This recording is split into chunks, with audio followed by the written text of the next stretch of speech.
We deliberated on the developments in other political parties and their implications for the nation and for democracy. In particular, the committee expressed deep concerns over developments in the UDA party, where public officers paid by taxpayers from all political formations have been appointed as party officials to various organs. We are staring at the return of the party state system last seen in the 1980s, where party leaders and public servants were one and the same thing. The party leaders met at the headquarters with Secretary General Edwin Sifuna, noting that the party grassroots elections will be held in phases starting from April 27th. Be that as it may, the committee has resolved to kick off the party grassroots elections on the 27th of April 2024. ODM also accused the government of withholding political parties' funds, alleging that delay in releasing the funds is undermining political parties' operations. A key issue canvassed at this meeting is the dire state the party finds itself in as a result of a government-instigated denial of funding. The Political Parties Fund was established to enhance democracy by promoting active participation by individuals in political life. Among other things, it is meant to cover election expenses of the political parties and broadcasting of the policies of the political parties. Unfortunately, this fund has become the death knell of parties it was meant to support. Since coming to office, the Kenya Kwanza regime has pursued a deliberate policy of denying funds to political parties, effectively crippling their operations. Onesmus Msonye, Lookuptv. That's what it is then. This morning, let me then introduce the gentleman already in the studio. We do have Mr. Mercy Evans, a political affairs and governance expert. Mr. Mercy, how are you doing, sir? Thank you so much. Karibu sana. Also joining us this morning is Evans Osapiri Karani, who is an aspirant UDA Youth Shah. How are you doing, sir? I'm doing fine. Happy to have you around. Good. Thank you. Now, Mr. Mercy, I would like to start with you. Yeah, correct. That they focused on the ongoings in the UDA. Correct. Running to their party primaries. They're also starting this April. Yeah, very well. That the announcement of the times when ODM was going to start their election came second after the main concern. That is, that one Anthony Mwara, a man who was appointed state officer, has taken up the elections role within that particular party. Now, we looked at exactly what the Constitution says around this particular area, and it's quite clear that according to Article 72.2 of 77.2, any appointed state officer is forbidden from holding office in a political party. Correct. But then this is not an office, it looks like a responsibility in a particular party. Yeah, right. Well, this is how I have to start. You realize it was very interesting, and it is a coincidence actually, that shortly after the president led the National Steering Committee for UDA and came up with the dates for their grassroots election. Yes. Barely 24 hours, Honorable Raila Odinga led his Central Management Committee for ODM party again to come up with the dates for their also grassroots election. I don't think, besides the constitutional article you quoted, Yes. I don't think if ODM in its honor has all that interest actually to dictate on what UDA has to do. Yes. But looking at that article, 2010 Constitution actually helped Kenyans to break away from what was happening a long time ago. Yes. And if actually I may borrow the words of SGODM Edwin Sifuna, there was a time in this country one could be a DC, a district officer, or a provincial commissioner, but still could hold position maybe for some region, for Kanu, Yes. those days of Nyayo. And so I may not really want to delve very much on what actually was the rationale behind UDA picking on Mr. Anthony Mwaura to be the NEP chair. Yes. However, with that constitutional breakaway of 2010,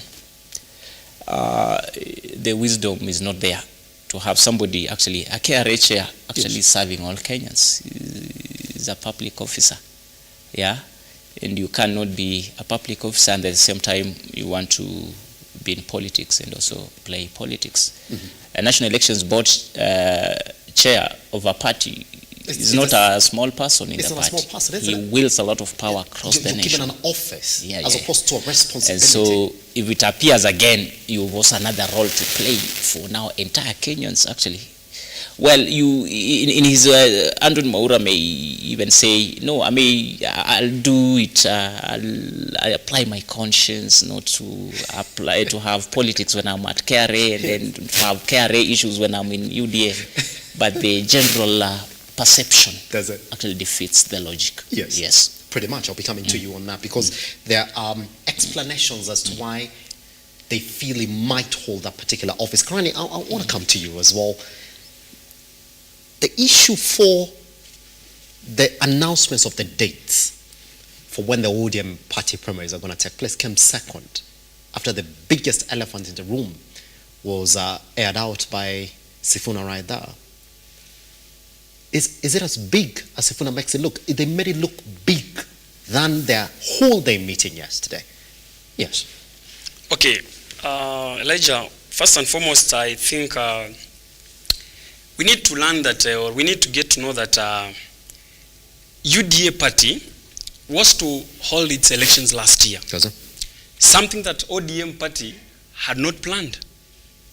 Because were it not of various issues that we had in the party, we could have conducted our elections. But because of some minor issues in the party, we resolved that we push the elections forth. Yes. So when ODM comes in after the president holds a meeting with the steering committee and states that appoints the National Elections Board and the Dispute Resolutions Committee, once they were appointed, barely within 24 hours, in fact, the 24 hours did not come to an end, we saw ODM party also having their meeting. So I can easily say that ODM party, ODM fears UDA party. We are the elephant in the room. So I want to correct that. You having said that ODM is the elephant in the room, I think UDA party is the elephant in the room.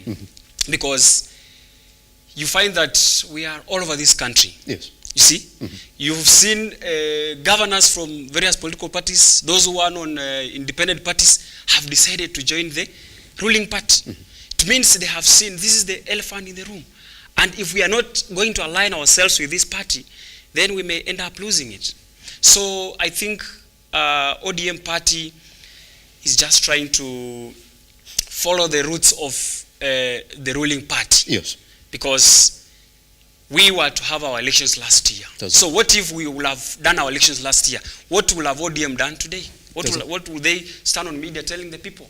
So they are trying, Honorable Sifuna should stop making it a big deal.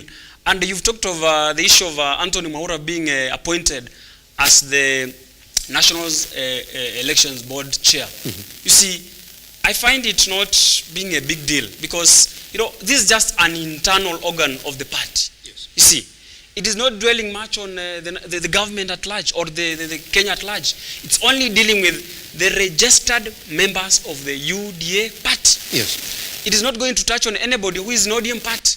So what is it that is eating up the ODM party led by their Secretary General, Sifuna, claiming that, appointing Anthony Mwaura is a big challenge? Yes. I don't see if it's a big deal. It is just that this is an internal organ of the party that is trying, we've actually sat down through the National Steering Committee led by the President and felt that having Anthony Mwaura, we can lead this internal organ, actually the section of the party, to the right direction. Yes. So it's not a big deal, and let us not politicize it so much. Yes. It should not be politics. Yes, Karani, but according to the Constitution, I'm going to read again so that we see exactly where we're coming from. It's quite explicit. Yes, there's a black and white area.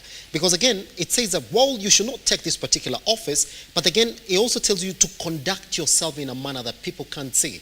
That indeed that your affiliations of personal interest are essentially to a particular party. And I'll read it again.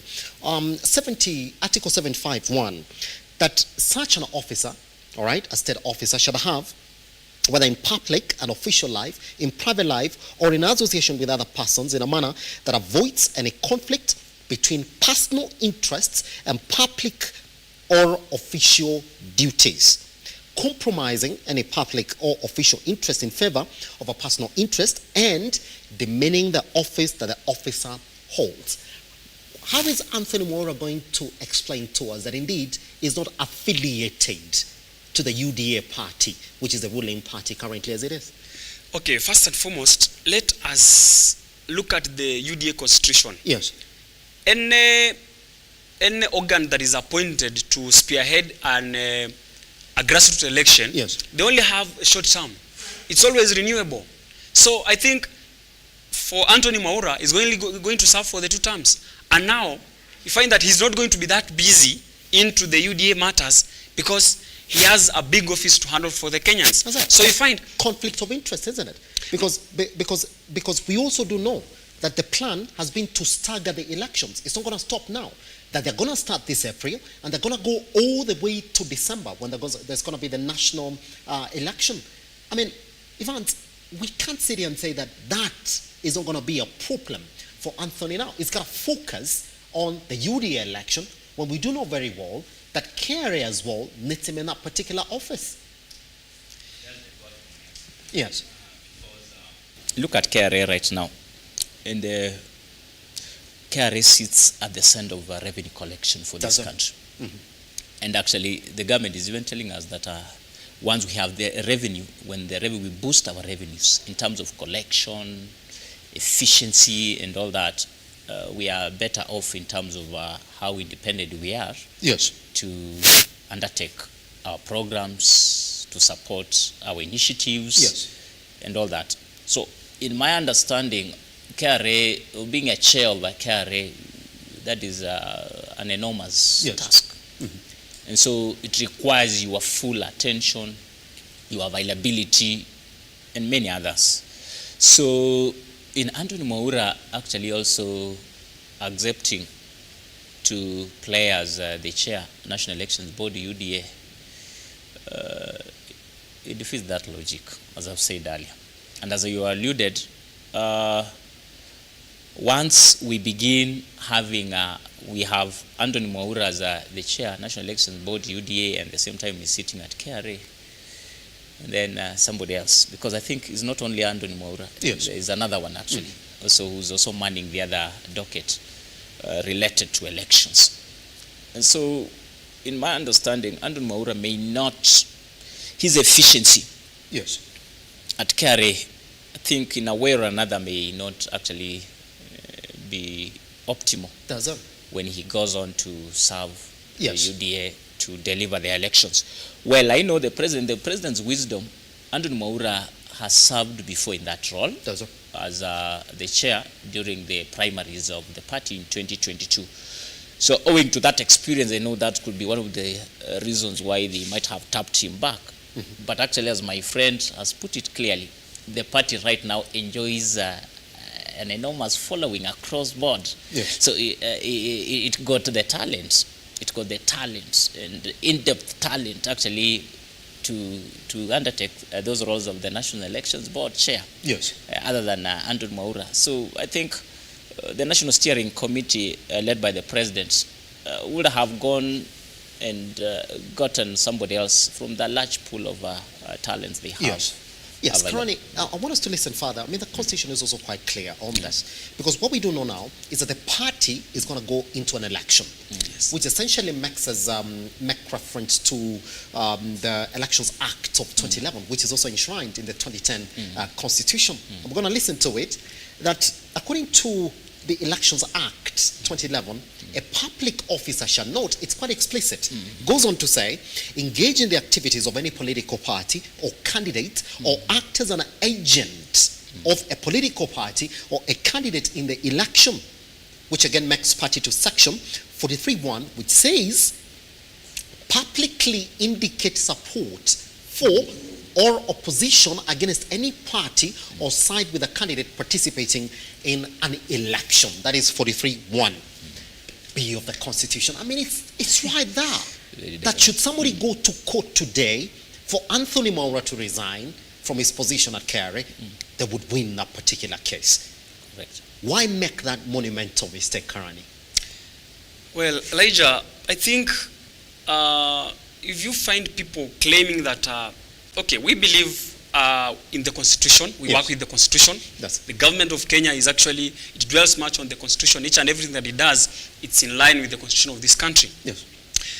But as I have told you earlier on, that UDA party, being the elephant in the room, it has got sections aligned to the structures of the party. Does it?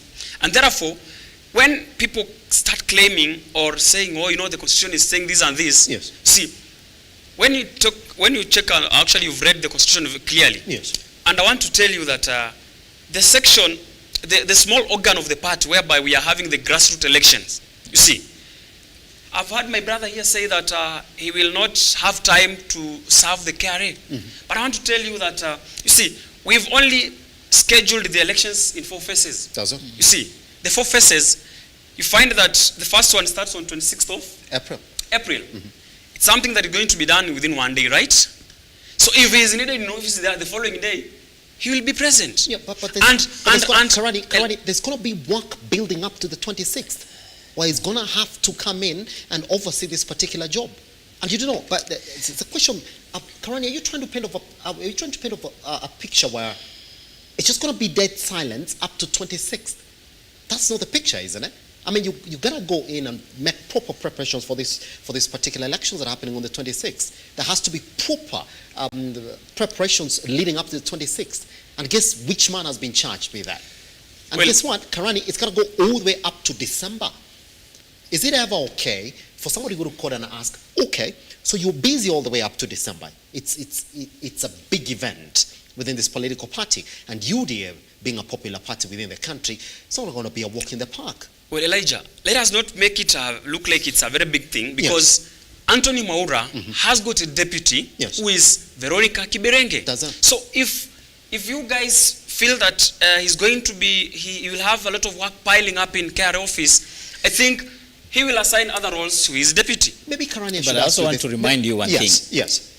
If we take that notion of he has a deputy actually to assist her in delivering on those mandates, there will be the rationale of having just picked on Kiberenge, because in your version is like that is Anthony Mwaura is there just like a figurehead. He has a role to play. Yes. And they know the reason why they brought him there. Actually, as I've said, owing to his experience during the party primaries of 2022, they know this is a very rigorous exercise. Yes. Party elections are very rigorous and it's high-stakes elections. And the high-stake elections, isn't it? Believe or not, yes. Look at even after the National Elections Board, there's the dispute, the internal dispute, the electoral dispute and all that. Implying that even after the 26th elections in those counties in phase 1, you realize you might even have disputes.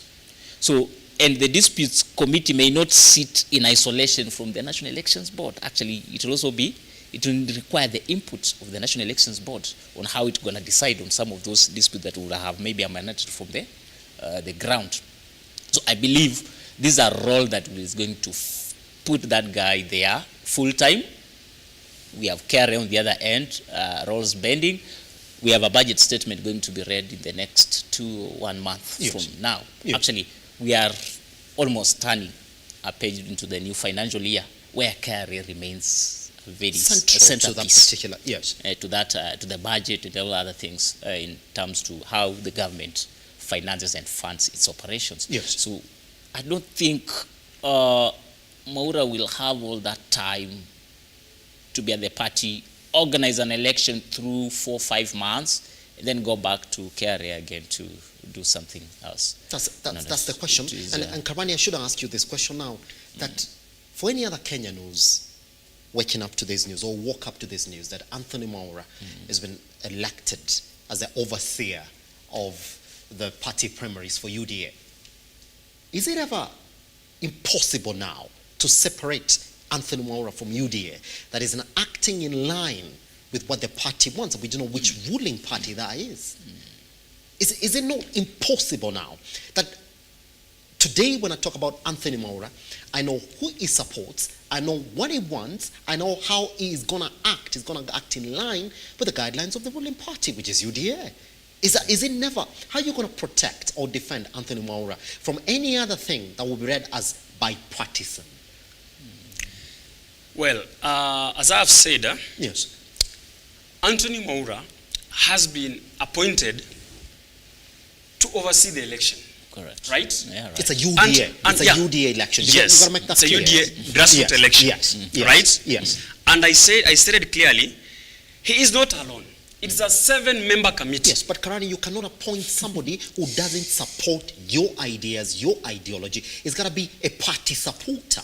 It's got to belong to the party before you appoint. That's an inside job. Right. Karani, it's got to be an inside job. It's the same reason why ODM can appoint Anthony Mwaura to that particular position. It's got to be somebody who supports it, wishes the best for us, who's our friend. That right now, it's impossible for you not to see UDA in Anthony Mwaura. That every other thing that he does now, as a state officer, it's going to be UDA bipartisan. That's the problem. That's what the Constitution didn't want.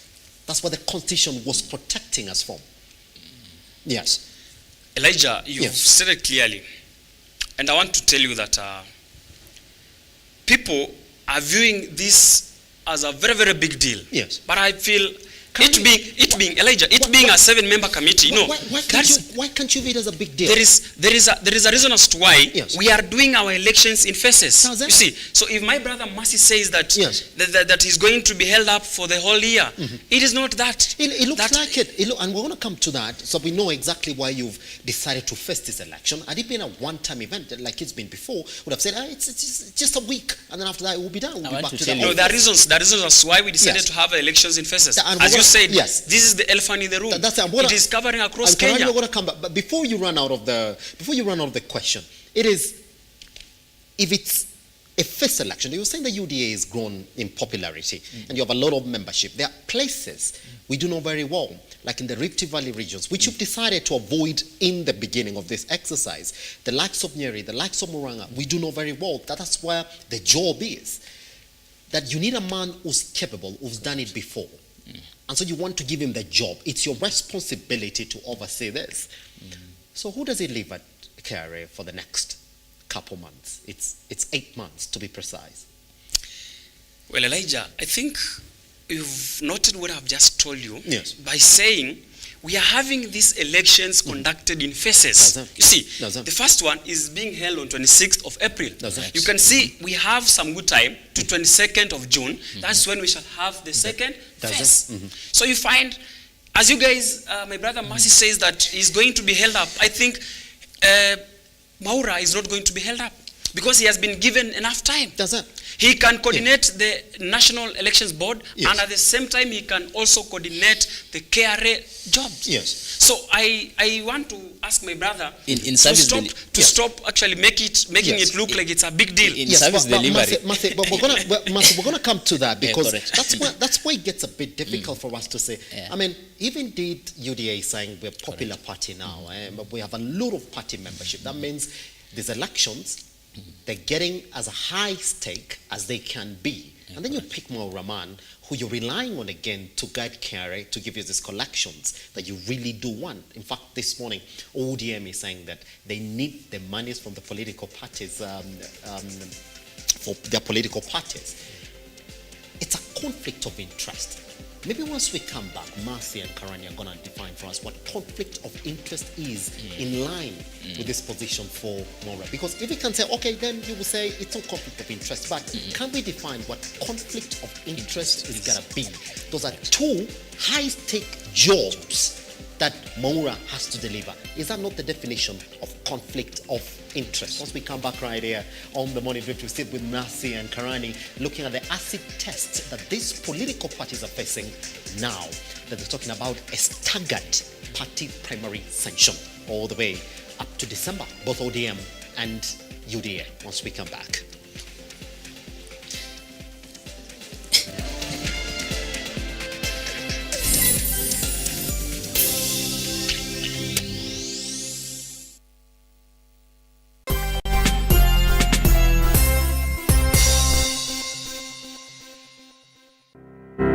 Buy Credo Chap Chap across all networks bila stress. Go to M-Pesa paybill number 33000 na uweke account number yako na namba ya simu that you want to recharge. It's quick, convenient and hassle-free. In just a few clicks, buy airtime, M-Pesa paybill 33000. Account your number to stay topped up and connected anytime, anywhere. Chap Chap.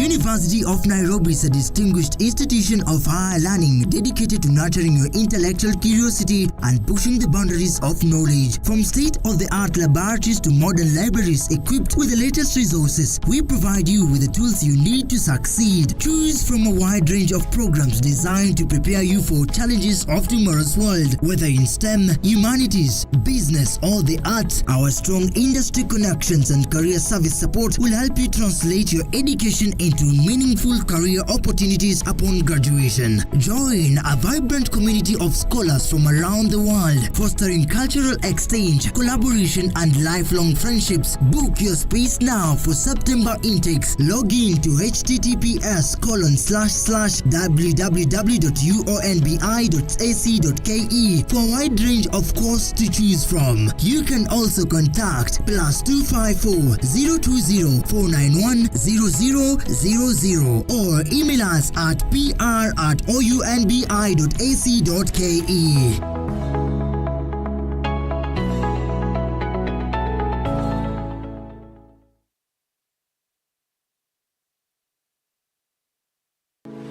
Did you know how Zinawi Real Estate have made families' dreams come true? We've already settled many families in Juja Gardens Phase 1 to 5. And now, introducing Juja Gardens Phase 6, right in the heart of Juja Farm, selling at an incredible 850k only. Secure your plot with just a 30% deposit per 8 of an acre, with all amenities ready and title deeds waiting for you. For more information, visit us at Gitwamba Plaza, 2nd floor, Ruiru Town, or call us at 0794 880000. Pata title uitwe bosi.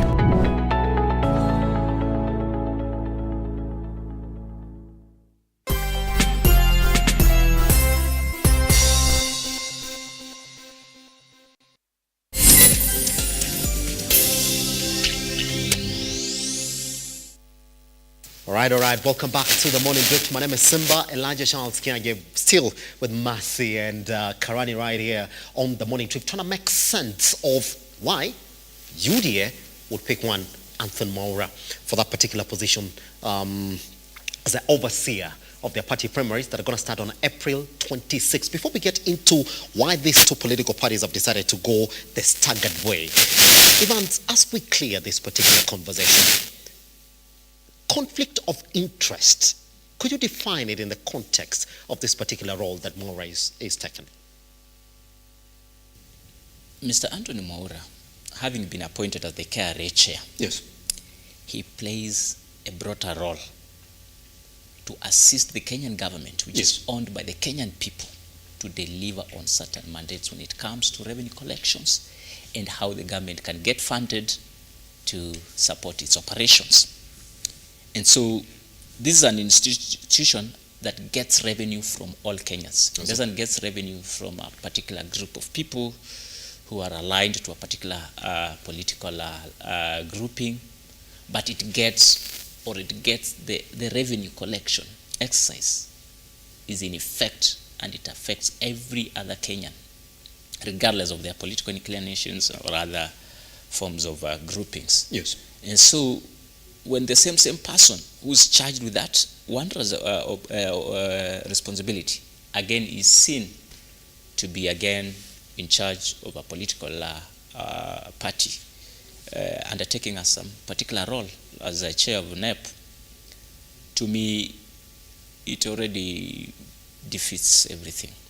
Because now how do you portray yourself? You are the KRA chair, and at the same time you are sitting in as a NEP chair for a certain particular political party. Yes.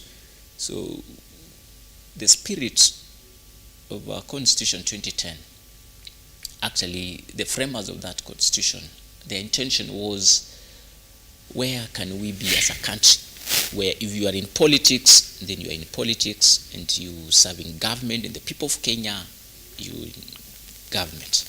Save for the political figures like the president. The president is serving all Kenyans, but still the party leader is that leeway, because actually the executive streams from politics. Actually the politicians are the ones who, the president being a politician, he gets to the executive arm of government, and actually, so for the president and the deputy president and all that, it is allowed.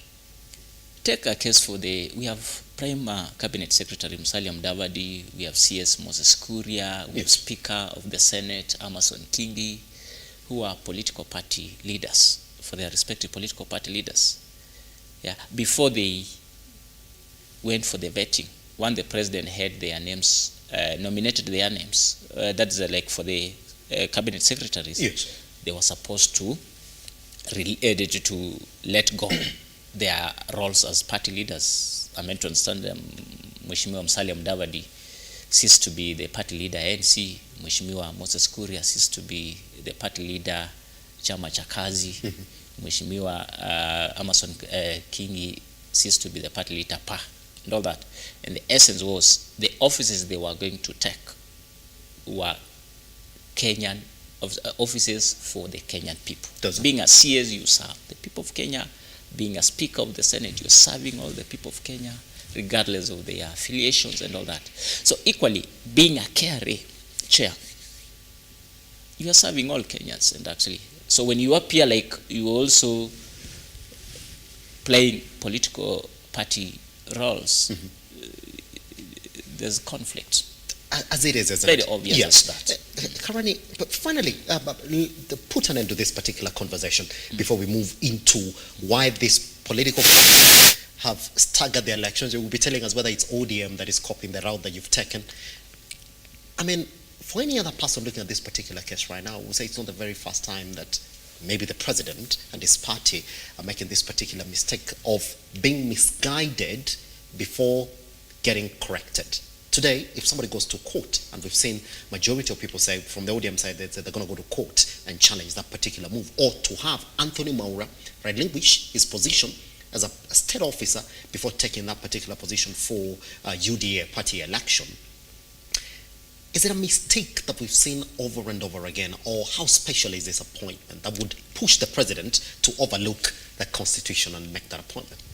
Well, Elijah, first I want to start with what my brother has mentioned here. Yes.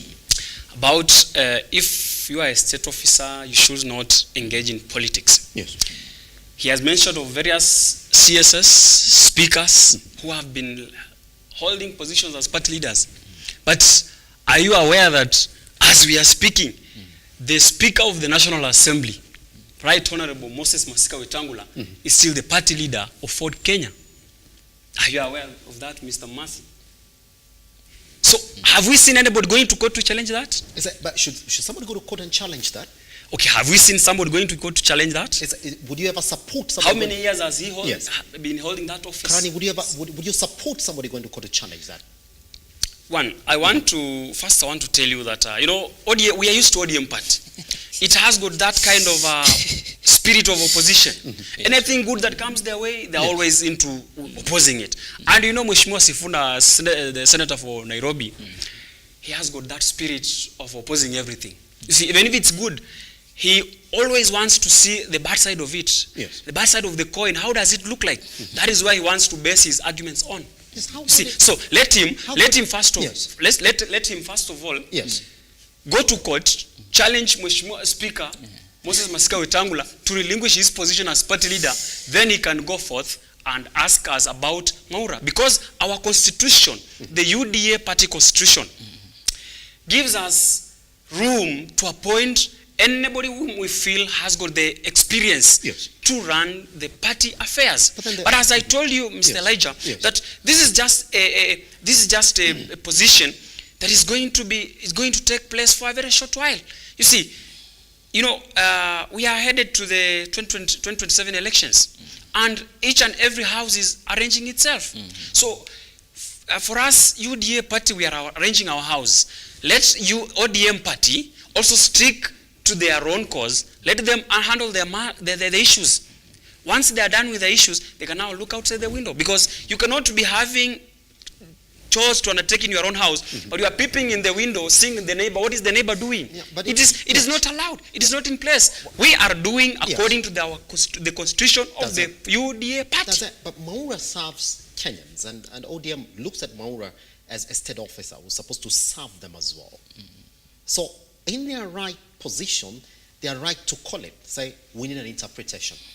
Maybe now you should go resign, so we have somebody who's not affiliated to a party in that particular position. Is it ever right that when it serves you, it's all right, don't oppose it, but when it doesn't, that's when you're supposed to oppose it currently? Is that the situation that we're presenting here, that, hey, it's all right, we have a party constitution, but shouldn't we be making reference to the constitution of the land, which is the 2010 constitution, as the one that is supreme in every other thing that we should be doing as state officers currently? Like as I've said, we have got so many political parties in this country. But why is it always ODM party? Why is it always ODM party? Why can't we have the DAPK party? Yes. Why can't we have Wiper party?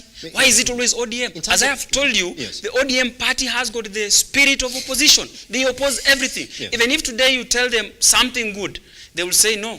What about the other side of the coin? You see. So I want you to take it in a manner that let us get used to it, that ODM party is always in the opposition. In each and everything that it handles, it's always opposing. So that one should not be a big deal to people. Because you know what? Kenyans, we have not seen any Kenyan speaking out. The only person who is speaking out is the ODM party. Because we are used to them. Yes. So let Mheshimiwa Senator Sifuna not drag us into making our elections stagger for long. Correct. We have been postponing these elections for a while. Yes. So let him give us a break that we handle these elections once and for all. Finally, final statements on this, Marse. When you, the big fingers pointed at one, Moses Wetangula, that when you look at Moses Wetangula, by virtue of I got into this particular party, and by virtue of what he was promised, we do know very well that he already won to be a senator, then relinquished that position, because it was already picked from his party to be the Speaker of the National House. And we do know very well that behind him there is a party as well, which we do know very well is enshrined within the ruling party. Good. That every other time that you look at Moses Wetangula, this ODM that I said, they look at him as a man who is bipartisan, all the way from his ruling of the majority and minority in the National House, all the way from seeking guidance from the court on the Sabina Chege issue, when he should have given president as the chair of the National House business. Correct. That indeed, every other time now we look at key people in this particular government who are state officers, we see them as bipartisan.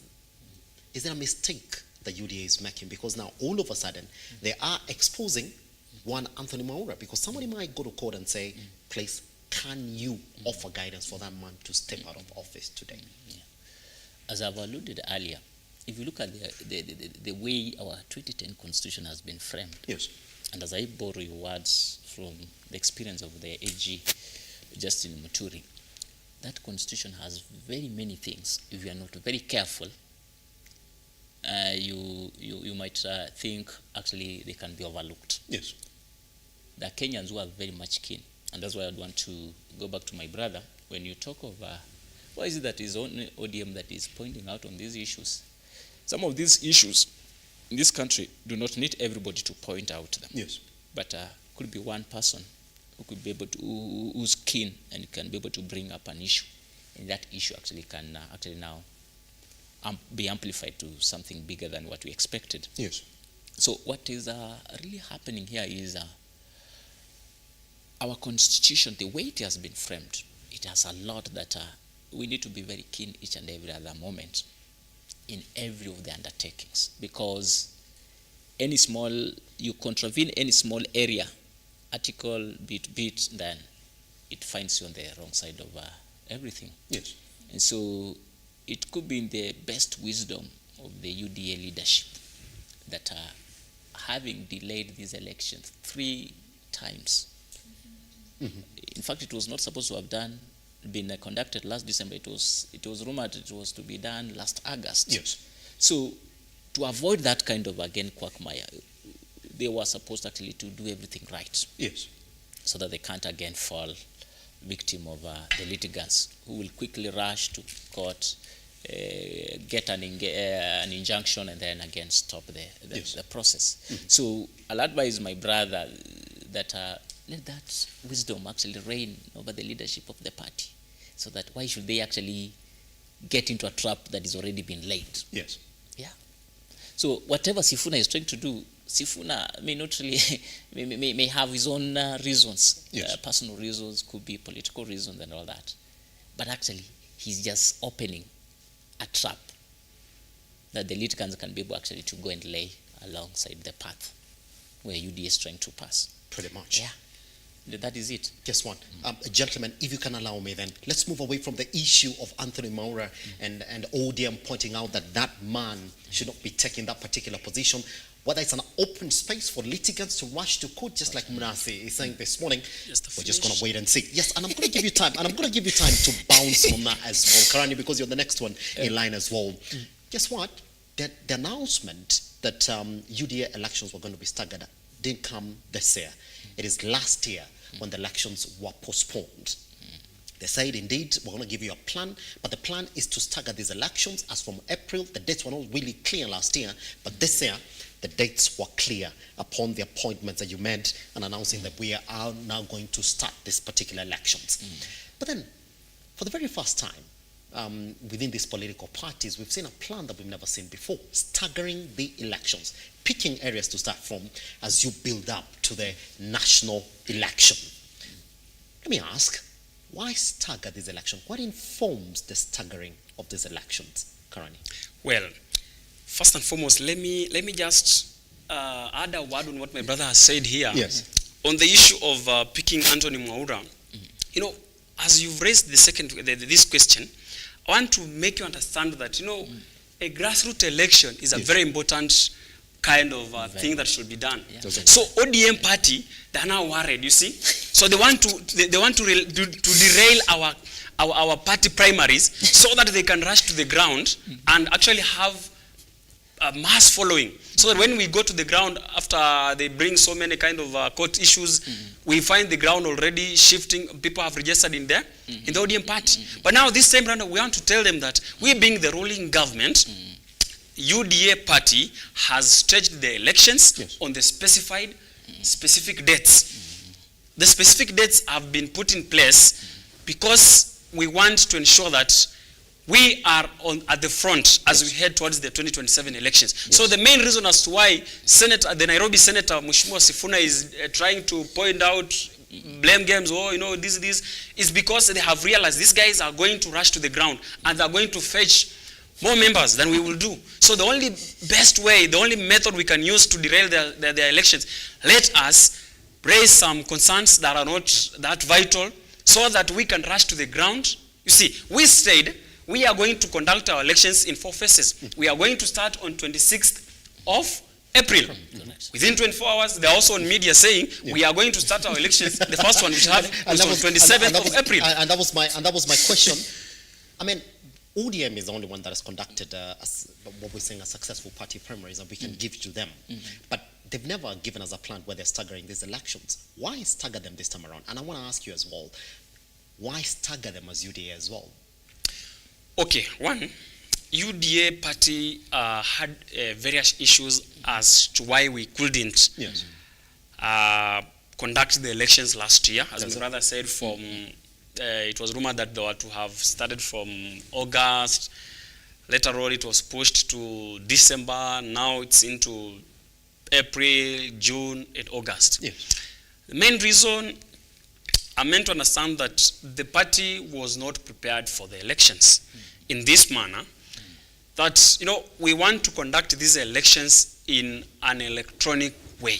So the party actually had not purchased all the necessary equipments to handle the elections. Yes. And you've seen very well that there's no way we could have held our elections minus having appointed the National Elections Board and the Dispute Resolution Committee. Yes. So we had to take time oversee on who is going to hold which office, who is Yes. going to hold on which office Yes. before we come into the election. That's it. So now that we have arranged ourselves, Yes. we have appointed the National Elections Board, the Dispute Resolution Committee is also in place. Yes. We have bought all the gadgets required for the elections. We are now set for the elections. Does that, Karani, and that's where the question comes in, that nobody's going to argue with that particular one, that Yes. you didn't appoint a dispute resolutions committee, but there's another argument to that, Yes. that we can't sit here, Karani, and say that the UDA party wanted to get into the party primaries without appointing a board that was going to chair these elections, that we've never seen it before. So we can't sit here and say, oh, we hadn't got a board. Because if you're planning for that party primary in December, then the board could have been placed, the dispute resolution committee could have been in place, because the format of conducting these elections was already agreed a long time ago. Good. So what about the other side of the coin? That indeed there were problems within the party, succession politics within the party, how you're going to approach the most divisive areas within that party. Case in point, Nandi region, case in point, the central part of the country. And when you tested the ground and you were told, hey, you can't come right now, you abandoned that particular plan. That side of the coin, is it true as well, Karani?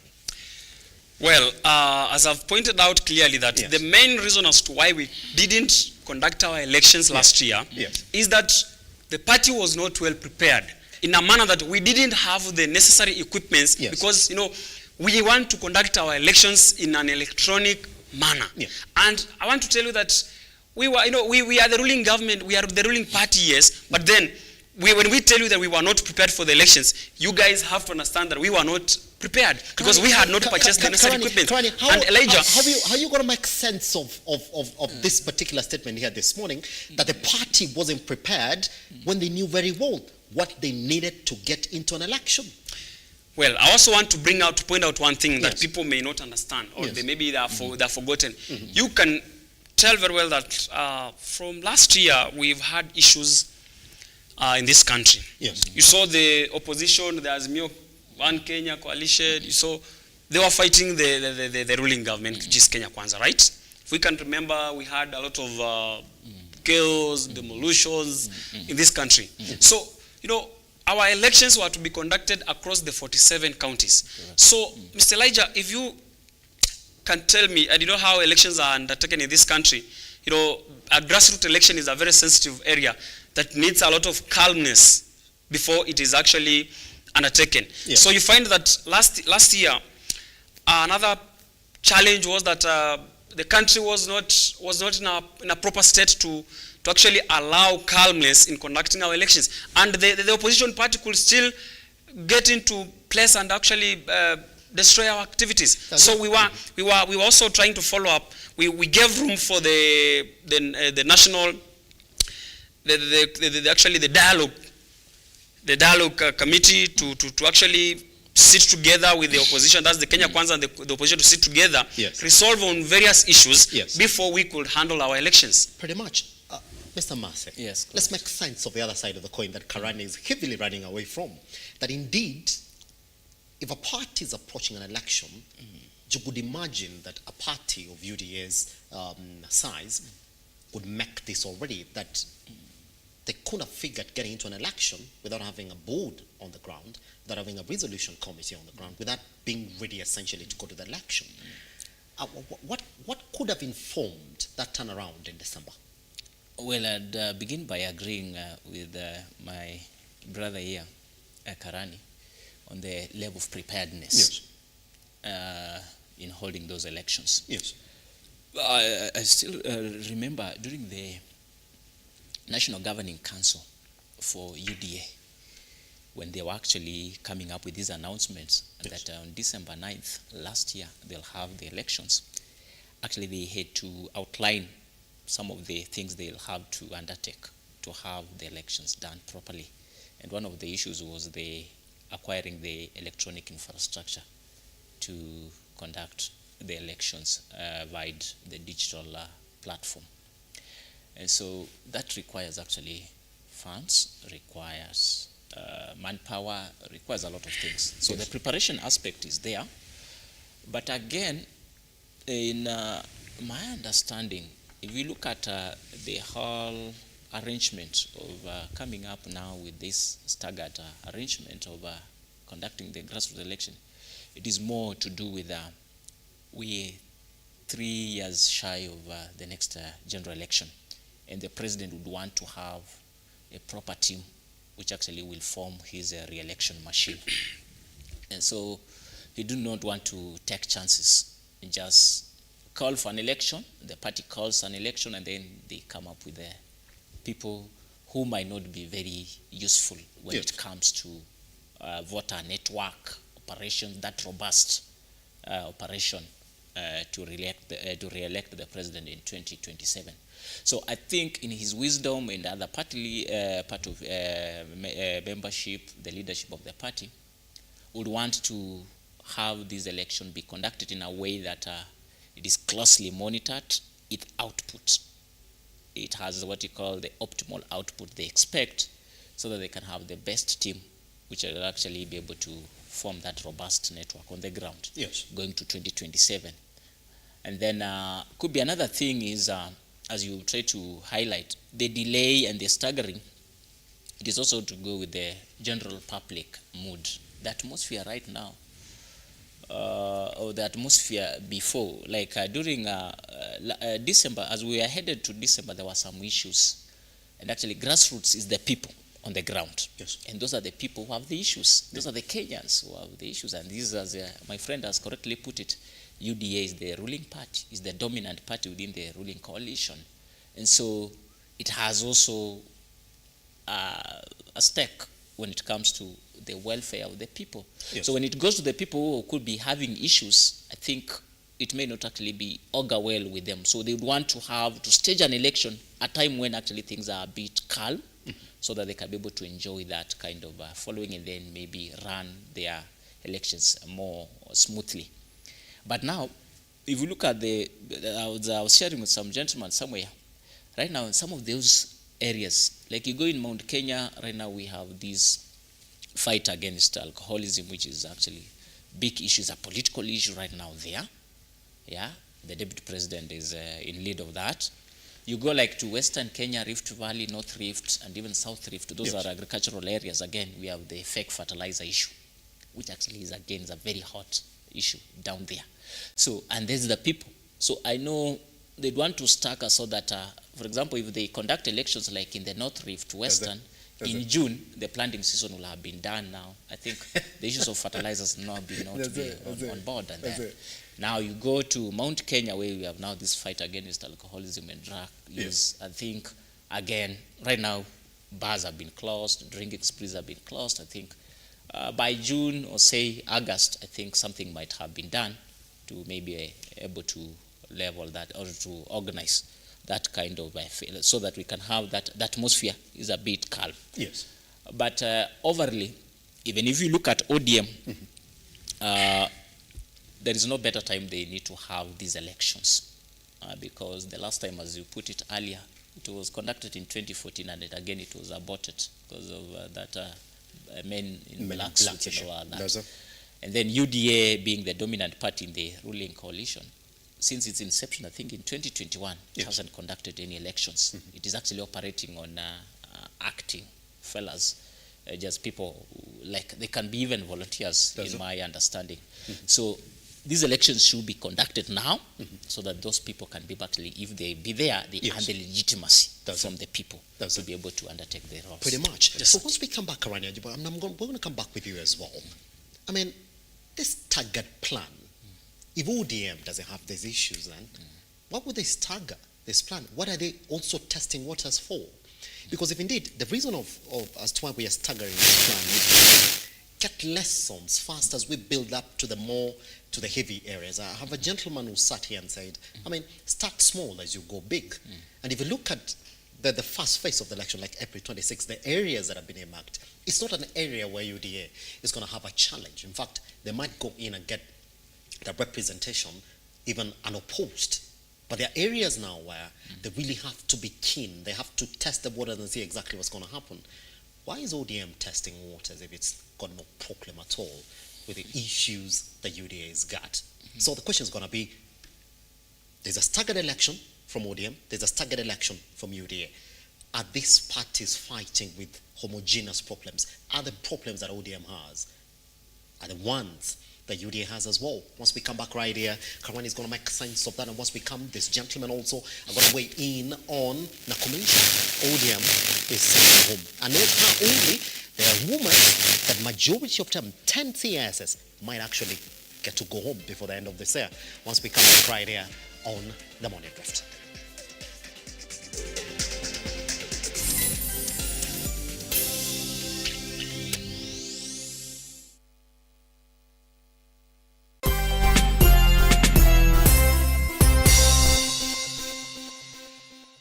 Are you an SME looking for a media partner? Look no more, as Lookuptv got you covered for all your visibility and marketing needs. We at Lookuptv understand your business needs and want to work with you on your marketing journey, giving you solutions that will take you to the next level. Call us today on 0707 572 358 or send an email to sales@lookuptv.co.ke and kickstart this amazing journey. Welcome to Lookuptv, your official SME media partner.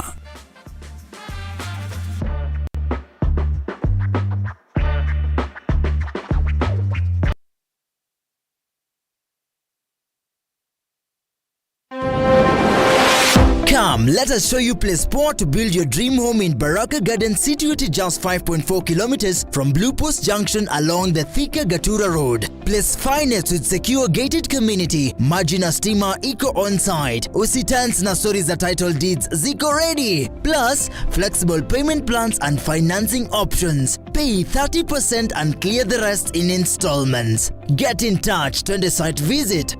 For more information, contact 0794 333 222 or 0722 668 700 or visit our website www.mahasibuhousing.co.ke. Experience the beauty of Baraka Gardens today.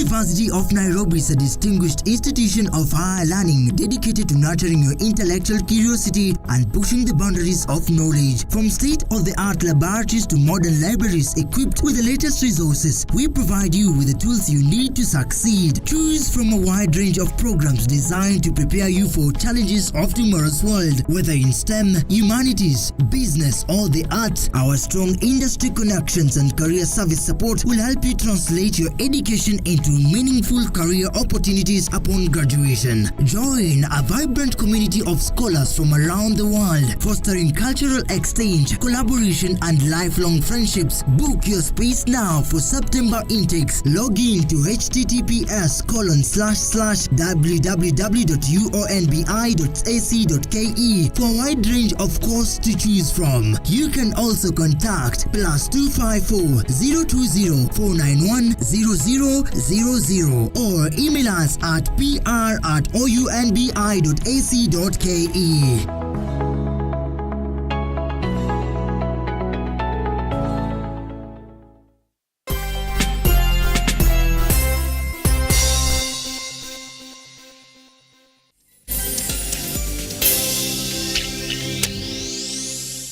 All right. Welcome back then. Let's chat the last part of this conversation this morning then. Why stagger this election is a strategy that we've seen majority of these political parties now, and I'm talking about the popular political parties in the country, ODM and UDA tech. So if indeed it is about testing waters for UDA, because we were told last year things were not okay. The country's economic situation was not okay. There were a lot of conversations about which political organizations were going to take place, which occasioned to the NACO report. Right now could be the best time. And they are testing waters. They build up to the most contentious places in the country. Why is ODM testing waters? Karan. Before I come to that, please allow me in 5 seconds to also hint up some areas to why UDA party did stagger the elections for all along from last year. Yeah. Another major issue was You know, when Mheshimiwa, the Secretary General of UDA Party, Honorable Cleophas Malala, Yes. took over as the Secretary General from Veronica Maina, he stated clearly that UDA Party should be made one strong party in this country. By that he meant that all those other political parties like ANC and Ford Kenya Party were to fold and join the ruling party, because we are in government. It means we are brothers. Yes, sir. So when we are brothers, why should each and everyone have his own kind of means of transport? We can have one. We can chat our issues in one room. There's no need for you to chat your issues from the other end. The other one wants to chat from the far end. Then at the end of the day, it's when you want to bring together. Yes. Let us just have one house where we shall be having our decision making. So that is another major issue that made us not to actually have our elections as planned earlier. We wanted, or we hoped that other political parties that are a bit small were to actually fold and join the ruling party. So we actually, the Secretary General, Mheshimiwa Malala, gave them time. But after having given them enough time, we are not seeing any political party responding. So we felt it's okay. You've decided to give it a deaf ear, right? Let's go ahead. Another major issue is that, you know, grassroots elections need member registration. Yes. So our members we did not have people registering. You know, we looked at our database and we felt that the previous database that we had, a certain number of people who had registered as UDA members has not added any value. So we actually gave out room. We went sensitizing people across the country Yes. to register. If you are an aspiring candidate for any position, make sure that you have a member registration so that you register more people. Because when you want to be elected, for instance, personally, I want to be elected as the national chair of the Youth League of UDA Party, Yes. the ruling government. Yes. I have to go to the ground from Ndalu at my polling center, Ndalu Primary School, to make sure that I win from the polling center, come to the ward, Ndalu Tabani ward, win as a ward youth leader, then go to the constituency. So who are going to elect me? I must have a mass following. So that is why the party gave us room so that we can go and prepare. So when you talked of people, we had some kind of rifts. These ones want the elections done, these ones don't want. The main reason was that people were not prepared for the elections. The aspirants and others had not actually paid. Yes. You see, so others, you know, vied last year and they lost the elections, okay. So they were still healing up. So we gave them room to actually heal up, then go do a mass voter registration to the ground. After you've gathered enough votes, you can now come and win an election, because there's no way for you there's no need for you to lose an election in the general election 2022. Come for a small grassroots election being conducted, again you lose it. Somebody may hang up, because you have to give this person some time to heal up. So once he heals up, he can now gather votes at the grassroots level, Yes, sir. member registration Yes, sir. online, then he can now vie, Yes. with an assurance that the party is going to conduct free and fair elections so that he or she wins an election. Yes, sir. Yeah. Pretty much. Now, Mazi, why is ODM staggering its election? I mean, if there's somebody with a blueprint on how to conduct elections, it's ODM. They call themselves the largest party, and by there, they're the largest party in the country as it is. I mean, they would have that plan on how to conduct that election once, get done with it, and move on with their affairs. Interestingly, the two parties in the country, Yes. that is UD on one side and ODM, Yes. is like they are within one silo when it comes to the issues they are battling with. Mhm. On the one side with UDA, there is the 2027 ball game, Yes, sir. which actually the party leader, the president, is having his eye on. And actually, by broadening the party, as my brother has put it, actually is actually to get a formidable force, actually to be able to form that re-election machine for him come 2027. Yes. That is for UDA. Now for ODM, it has come at a very interesting time. The staggering actually is very much pegged on the big issue right now within the party. That is the succession of Raila Odinga. Should he become the African Union chair? And actually that transition, already there's a lot of storm has already been generated in the party. The very day Raila Odinga announced that he's having interest to go to Addis and serve the African Union.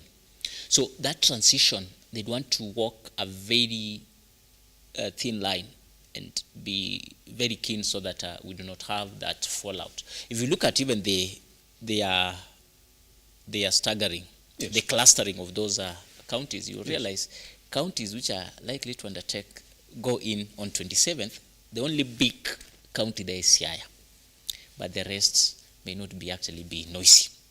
And actually, as I listened to Sifuna yesterday, he even went ahead and even told us that the party has 3 options. Either they vote, they do consensus, yes. and then, so he was saying we are open to all of those options. Yeah, where consensus can work, fine, we can be able to go for it. In fact, he said, we not really want to go into the actual voting and the elections, but we will design a voting formula mode depending on whatever suits what particular region. So the succession issue for Raila Odinga, the leadership of ODM going forward, actually I think is the biggest issue, yes. which I think the Central Management Committee for the party might have put in consideration. And that's why they've come up with that staggering of those elections, because they know very well, as somebody you put it, let them begin small and see how they're going to progress so that they work finely, not to disturb the waters as much, because that succession has already, there already comes factions. There's a faction for Joho, Oparanya, Opio Wandai. There is another one now coming up with Babu Wino and all that. So if, for example, if you do an election one single day for all the 47 counties, then there was a big likelihood you'll have big challenges.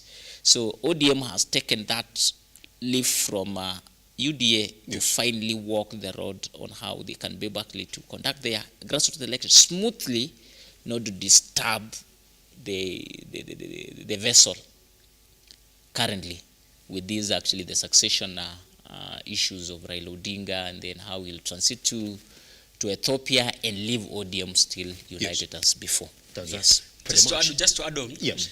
You find that I am meant to understand that ODM party is not well prepared for this grassroots election. With the reason, you see, my brother has pointed out clearly that they are already having rifts. Joho at the coastal region is saying, I'm the deputy party leader, I've been governor in Mombasa, I should now take over. Yes. Would you say this? Would you say that, because the question was how homogeneous these things are, would you say that the same rift about the leadership within the political party? Currently, you and I do know very well that even the president and the deputy president have spoken about these rifts within UDA. The guys who want the constitution change, so you only have one deputy leader as you lead to the 2027 general elections. Malala has been in it. So much to the point that people want him out of that particular party as well, in terms of the folding of the parties and forcing the rest of the party that are within the coalition party to form just one party within the UDA party. Same thing. I mean, when you look at Raila Odinga, yesterday he read the Riot Act to the top leadership of the ODM party, saying, well, this succession politics should stop. Same thing. President read the Riot Act to the young leaders within UDA who are gunning for these top positions. I don't understand why you would tell leaders within the party to come out and support you for 2027 when we are just mentoring you. In fact, he said, we thought it was a good thing to mentor these young leaders, but if they continue like this, we're going to stop. So how homogeneous are the problems to the point that they decide, let's stagger these elections? Do you see differences in terms of this leadership rifts within the two parties currently? One, as I mentioned, that in ODM party, no, they are not well prepared for this grassroots election. Yes. With the reason, they're having rifts in the party succession politics. Yes. Once Mheshimiwa Raila Odinga goes for AU position in Addis Ababa, they now want to come back. No, everybody is like, I'm the one who should take over. Oparanya in Western Kenya says, I've served with Raila Odinga for a long time. No, I have to take over. So it's a challenge that we should ask the Secretary General through their party organs. Let them call for a meeting first. Let them take time. Let them have talks. Let them engage each other. Once they come up together with a decision that now we are going to front one person, or let's avoid these succession politics. You know, Raila Odinga has not yet been elected for a position. So there's no need for them to start making noise. This is too early. You see, let them wait for the elections. Once they're done, they can now come to the drawing board. So if I would have been a member of ODM party, I would have advised the party that let us wait, let us support Baba to go for the AU position. Once he's elected, then we can come back and hold our elections. But the reason as to why they are rushing to hold the elections now, it's because they have realized that's the UDA party is headed towards the Nyanza region. You know, we are headed to Siaya, where Baba comes from. We are headed to Kisumu. We are headed to Migori and Homa Bay County. They don't want us to rush there with their votes, because they feel in 2027, if one of them from the political party ODM wants to rise as as the president, he will not have numbers in the region. You know, they depend in Nyanza, because that's where there's a lot of votes for them, the backyard of ODM party. Yes. Would you say the same problem now exists within UDA party? Because I mean, we've seen some top leaders within Nyeri come out and publicly declare their support for Ndindi Nyoro in 2027. That means that when that election comes, and we're talking about the national election where you have to elect the top leadership for the party, they'll be pushing for a certain objective which the party is not comfortable with. I mean, some of them even want the constitution changed before they go to this particular election. Because they say, well, we're not going to go if we don't have one deputy party leader. They've come out publicly to say, give us the national constitution that essentially says we only want deputy party leader. Like, let's reflect the national constitution in our political parties. Would you say that that's the same problem, that even as we say, well, there's a rift within the ODM party, the same rift, albeit silent, also exists within the UDA party? Well, Elijah, I think there's a problem in UDA party and the ODM party is a bit different, in a manner that, you know, for us, it's true, I agree with you that we saw some young leaders start coming out slowly by slowly saying, you know, I want to be ABCD. But I'll take you back to the UDA party constitution. You've mentioned the issue of having party leaders. Correct. Actually, deputy party leaders. And I want to point out clearly that the UDA party, the constitution speculates or stipulates clearly that the party will have one party leader and 3 deputy party leaders. So each and every person will have a role to play. Are we together? So you find that one, maybe if the current deputy president, maybe they're there for the issue of strategy, you see. The other one will also be given a role to play. So if somebody wants to say that UDA party should actually change the constitution so that we only have room for one deputy party leader, I disagree with that, because we have to follow the party constitution, which lays out that we must have 3 deputy party leaders. So if somebody feels it's not in order, he or she should have not gotten to an opportunity, the opportunity to be a deputy party leader, because it's clearly that we must be 3. So he or she likes it or not, we must have 3 deputy party leaders according to the constitution of the party. Pretty much. Politics. Gentlemen, if you can allow me, but maybe take 45 seconds, because I want us to weigh into other issues this morning. Politics is very progressive. And if you look at the nature of political parties, always new elections brings in or breathes in new air. And if you look at these 2 political parties, the last time ODM had an election was back in 2014, which didn't even happen. All along, John Buddy has been the chairman all through. There was a time we had Ababu who didn't make it. We had Agnes Zani, then we have Sifuna and all that. The essence of this new crop of guys, the young Turks I may call them, the upcoming group of politicians in both parties, actually is a reason for jittery to some of those established figures within these political parties. Because you never know what could be behind or what could be under the cuffs with this new crop of leaders. Now, this is what actually is a wind that is sweeping across all political parties worldwide. I've seen what is happening with the ANC in South Africa, actually, almost the same. What has been happening with the Democratic Party in the US, Republican Party, there's that zeal by a young upcoming team to be able actually to take over from the established wings of the party. Yes. And what is happening with UDA and ODM, like in ODM, a group led by Sifuna and even Babu Wino, those are the people who feel the party with the leadership of Raila Odinga has served as well, but a time has come, we need to take over. Now with William Ruto and UDA, the president formed, the party was formed barely 3 years ago. Yes. And so there are people who feel there's a team that actually processed William Ruto to presidency through 2022, and now is the president 2023. So there must be that paradigm shift. Yes. And I think that is where the jitters now are, because there's a feel when these people come and happen to take over, and actually the only possible way they can actually take over party roles is through grassroots election. And so it will disturb the game plan of the establishment wing. I think that's the big worry. Yes. Gentlemen, if you can allow me, then let's look at what is currently going on in the country, because today marks the 21st day that doctors have been on strike in the country. Clinical officers and lab technicians have finally joined them in the street, and they're saying they're going to go into a total paralysis of the public healthcare system in the country, if indeed the government doesn't bring them back to the negotiating table. The government offered a deal. The doctors said a big no to that particular deal. So let's take a look at this particular story. And then once we come back, I'll be telling you exactly what the opposition side is saying about this particular crisis in the country. Let's take a look.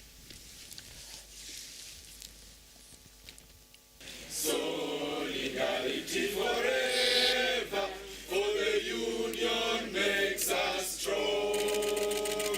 The doctors have vowed to continue with their strike with a section of MPs led by MP Githunguri Gathoni wa Mushomba and those of Azimio coalition, including Narok Senator Ledama Olekina, MPs Babu Owino, Mark Mwenje, Meshi Mboko, Amos Mwago, as well as the doctors chairperson Abijan Mwachi. Among other leaders have hinted that as soon as the parliament resumes from short recess, they will present a bill to send parking health CS Susan Nahumecha. Pay their 12,000 shillings, which was said. Number two, don't belittle the work which is done by the interns by paying them less than 30,000 shillings, even less than a security officer, you know. Number three, they're saying that they are overworked. They cannot continue working, you know, many hours. The health ministry is sick, the country is sick, and therefore, as a result of that, we have come up with an impeachment motion. We are going back on Tuesday to Parliament, and this is the letter that we've sent to the clerk of the National Assembly SOFA on an impeachment motion that we want to impeach the Cabinet Secretary for Health. Matters baby care and antenatal, matters cancer. I thought those are things that the woman, having a woman minister and a woman PS in the same docket, I thought we would have the ceiling uncovered. But I'm very disappointed with Nakumicha. Additionally, the doctors' union has vowed to go on with their strike until the government completely implements the 2017-2021 collective bargaining agreement. Pay us what you owe us. Employ doctors, even if they are not tenders, we know. So it is not attractive. But do the godly thing. Having said that, our doctors remain solid, and we are going to have the mother of all demonstrations of Tuesday, ostensibly, to look for the government. Concurrently, the doctor's chairperson, Dr. Abijan Mwachi, has promised the mother of demonstration in the country on Tuesday, despite the government indicating that the approval of 2.4 billion shillings, calling on graduate doctors to avail themselves at the ministry headquarters so as to collect posting letters. Kuna jambo ambalo ni jambo zito. Tunaona pesa nyingi zinatumika kiolela. Pesa nyingi zinatumika kwa mambo madogo madogo. Ati hospitality, sijui kumetumika mamilioni mangapi. Ati sijui travels, kumetumika mamilioni mangapi. Na jambo la afya linawekwa nyuma, jambo la afya ambalo ni jambo ambalo ndo litasimamisha nchi ama litaangusha nchi. The MPs have faulted the government and asked Nahumecha to account for the entire ministry as they expressed their rage. With the increasing high cost of living in this country, how do you dare reduce the salary of a medical doctor? It is very shameful, and we are calling the government to order. All this that has happened to this country, if we are in a very civilized country, 21 days of doctors striking, surely that calls for impeachment even of the president. prove that even if it needs to be done within the supplementary 2 that is coming up. So we are pleading with the government that before Tuesday, when we table our motion, kindly sit down with these doctors and let us have an applicable solution. Stanley Lugaria, Lookuptv. Currently, that she's got to go home. And they've said today they're going to impeach her. Does she, well, throughout this entire crisis, how has she handled this crisis currently? Elijah, one, if you look at what is happening, yes, I may, personally, I feel sorry because, doctors going on a strike, the people affected are Kenyans. You see?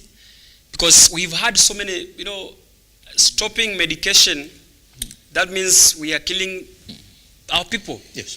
So the best thing is the KMPDU, through their chairman, they should actually accept the deal that was offered by the government. We saw the other day, Felix Kosgei said very well, we have offered you guys 2.4 billion. And we may all agree that actually at the government, at the moment, the government is still trying to make things be in order.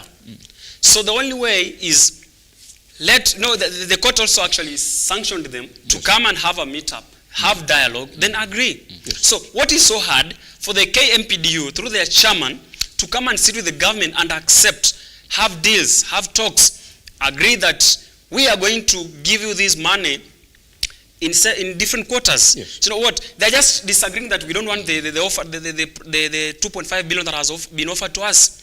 Why can they go and sit down, get to know the reason as to why the government has said we are giving you 2.4 billion. Besides that, the government, we've seen that it has also given them bursaries and scholarships for the postgraduate students. You see, the government has also said very well that we are going, the money we've actually dispersed is meant for them, for actually posting these graduates who've been home for almost now 7 months since they finished universities. So the government has accepted that we are going to ensure that the trainees are going to be posted in various hospitals. They are going to be employed. So what's so hard for them to come and sit with the government and accept? So why is it that, we are seeing that, I also come back to the same statement that the azimio, led by ODM party, as I told you, they have that bad spirit of opposing each and everything that comes in line in this country. With the reason that these fellas, led by the Embakasi member of parliament, Mheshimiwa Babu, we've seen that he's the one leading that they want to impeach Susan Nakhumicha. One, I want to assure you, Bwana Elijah, that it is not a simple process as they may think. It will take them long for them to come into terms that actually she has gone home. But I want to tell you, it is not easy. And I will ask them, let the KMPDU, through their chairman, have talks with the government and accept the offer, then request them that the remaining sum of money should be paid in various quarters. Let them sit down. No need for them to say we want to impeach Nakhumicha. We should not reach that point. Mercy, it's a conversation that dates back to 2017. And, correct. And the ODM, when they were in the National House, somebody asked the question, hold on, when you walked into that particular office, correct. I mean, part of your first assignment was to look at whatever was on your table and say, what as a ministry am I dealing with when it comes to the healthcare sector? Somebody said it was not a surprise, and these doctors gave you a notice. They served you with a notice, that you sat on the notice, and now you're dealing with a crisis in the country that you could have averted a long time ago. Mercy, on a particular basis, they're saying it's incompetence and abuse of office by Nakhumicha. Well, I may not really be able to judge CS Nakhumicha based on what is happening now. However, my frustrations are that over 80% of our Kenyan population depend on public hospitals to seek their medical care, and other needs in relation to their health. Yes. And so when we have doctors out of the wards, on the streets, seeking their demands, actually the largest, there's the pain to these Kenyans.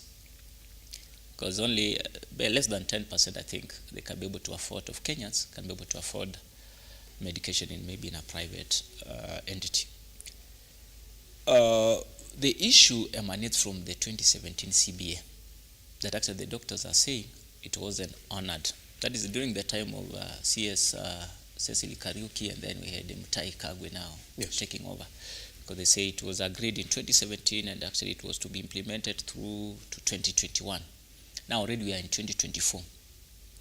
The only thing the CS is missing on this is that actually one will say it is not a problem, it's an inherited problem. But now the other question that is baking is that the time she got that job, she was confirmed to be the CS Health. What were the priorities then?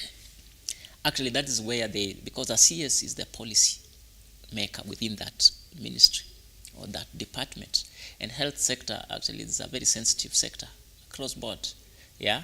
So I think among the first things the CS Nakumicha would have done once he got into office was, what were the priorities for the Ministry of Health? Yes.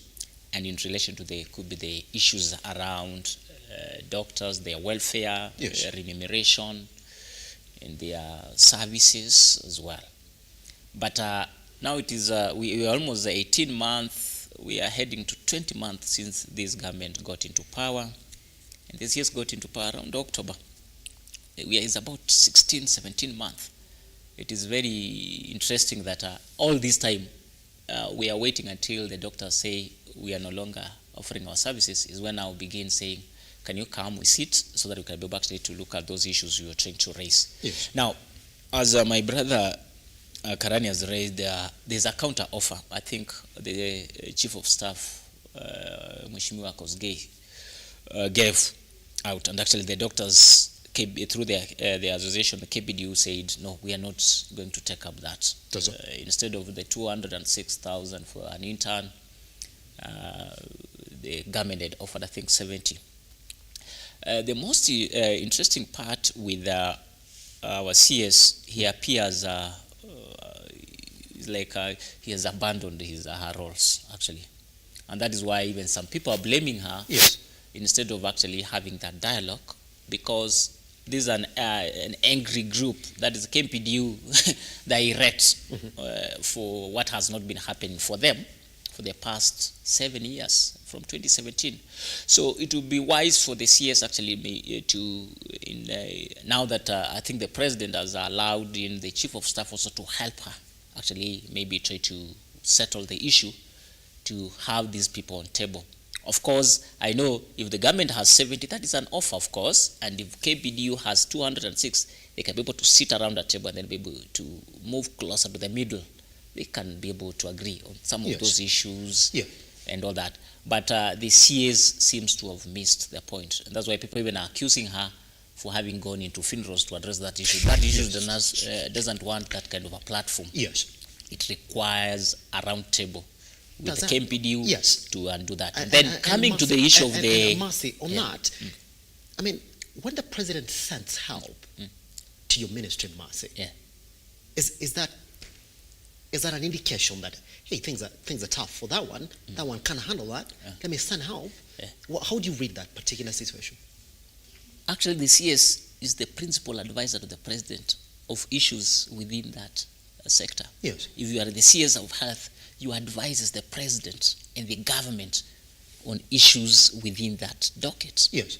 So I think on the side of the president could also be frustrated in a way because it appears like somebody to formulate that policy and how to resolve this issue is lacking actually. Yes. So there could be part of the frustration on the side of the president, although he may not actually come out openly, but he may be frustrated in the way and the manner in which the whole issue is being addressed. The president is not a health practitioner. I'm glad Dr. Nakumicha is a health practitioner, so he understands well the issues his colleagues in the KMPDU are raising, actually. So he's the rightful person to advise the government and the president in particular on how they need to go over these issues. Yeah, so but when he goes and stands before mourners or a congregation of mourners, I think that's where actually she's failing. Yes. Now, when it comes to the issue of this team Kusikiza ground, led by Babu Wino, Honorable Wamshomba, and the rest, if you look at that team, the average age of that team is about 45 years. The oldest person there could be around 52 years. So they're more within the youthful bracket yes. of parliamentarians. To them, when they actually threaten to throw out CS Nakumicha to run impeachment in Parliament, one, as my brother has put it clearly, is a tedious process. It's not just a walk in the park. But again, what they are trying to do, if you look at that team, it enjoys the divide, the political divide. You will see Jubilee, UDA, Wamshomba is UDA, Babu, Azimio, and all that. So that makes, well, they may have the issue of our patients, our Kenyans at heart, yes. but again, they will be driving their own agenda. They want actually to break away from the establishment wing of politics in this country and say, Kenyans, see, we are the people actually who are ready actually to raise your issues and yes. take up the government yes. and actually ensure that we are bringing the reforms yes. needed. Mase, before I cross over to Karani, I mean, if the CS is in charge of advising the president and coming in with policy, making sure that the ministry policy is intact as it can be. Correct. I mean, the issue of posting of interns, is a policy within the ministry. Yeah, very true. So when Treasury releases 3.6 billion and fails to release 1.2 billion, you would like to think that this is an issue that wouldn't have gotten to that level because that's policy within the ministry.